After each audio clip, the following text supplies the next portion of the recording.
ఈరోజు మన చందమామ కథల్లో యువరాణి యుక్తి అనే కథ విందాం. కథ వినే ముందు నాదొక చిన్న రిక్వెస్ట్. మీరు గనక మా ఛానల్ని మొదటిసారి చూస్తున్నట్లయితే ప్లీజ్ తప్పకుండా సబ్స్క్రైబ్ చేయండి. ఇక కథలోకి వద్దాం.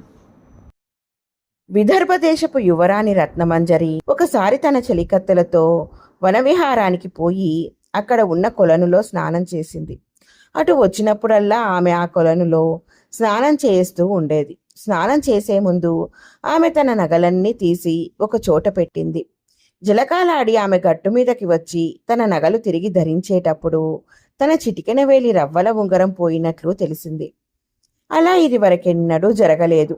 ఆ ప్రాంతానికి పై వాళ్ళెవ్వరూ రావడానికి వీల్లేదు.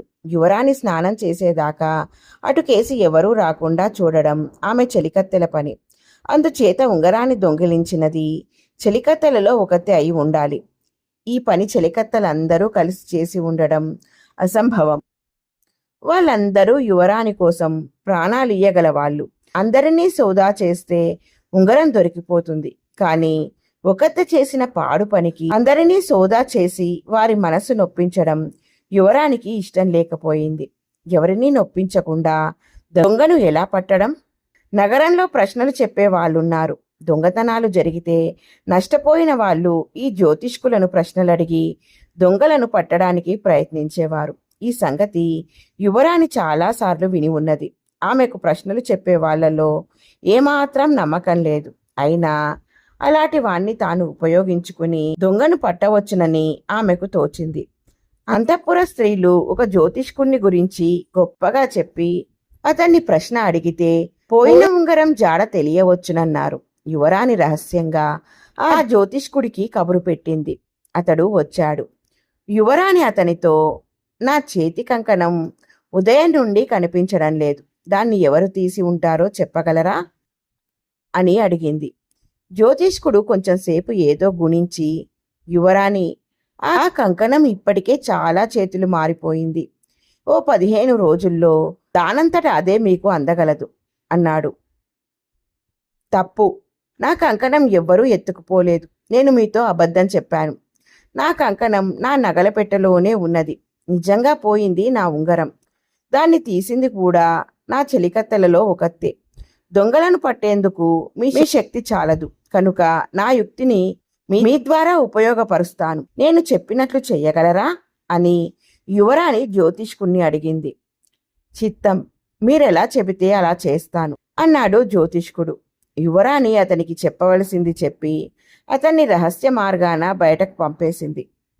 తరువాత కొద్దిసేపటికి యువరాణి వద్దకు ఒక దాసి వచ్చి తమ కోసం ఎవరో జ్యోతిష్కుడు వచ్చాడు అని చెప్పింది. యువరాణి తన చెలికత్తెలందరినీ పిలిపించి పోయిన నా ఉంగరం గురించి ప్రశ్న చెప్పడానికి జ్యోతిష్కుడు వచ్చాడట, ఏం చెబుతాడో చూద్దాం అని దాసీతో అతన్ని ప్రవేశపెట్టమన్నది. జ్యోతిష్కుడు యువరాణి సన్నిధికి వచ్చాడు. యువరాణి అతనితో, అయ్యా, మిమ్మల్ని 2 కారణాల చేత పిలిపించాను. ఇవాళ ఉదయం నా చేతి కంకణం ఎవరో కాజేశారు. ఆ దొంగను మీరు పట్టుకోవాలి. 2 రోజుల క్రితం ఇంకొక చిన్న దొంగతనం జరిగింది. నా చిటికెన వేలి ఉంగరం పోయింది. అది ఎవరి వద్ద చేరినది మీరు చెప్పాలి అన్నది. చిత్తం, అలాగే అంటూ జ్యోతిష్కుడు ఏదో గుణించి, యువరాణి, మీ కంకణాన్ని ఎవరూ దొంగిలించలేదు. అది మీ నగలపెట్టెలో భద్రంగా ఉన్నది. మీరే దాన్ని అందులో పెట్టి మర్చిపోయి ఇంకెక్కడో వెతికారు అన్నాడు. యువరాణి తన చెలికత్తెను పంపి నగలపెట్టెను తెప్పించి దాన్ని తెరిచి అందులో నుండి కంకణం పైకి తీసి ఆశ్చర్యం అభినయిస్తూ, మీ శక్తి చాలా గొప్పది.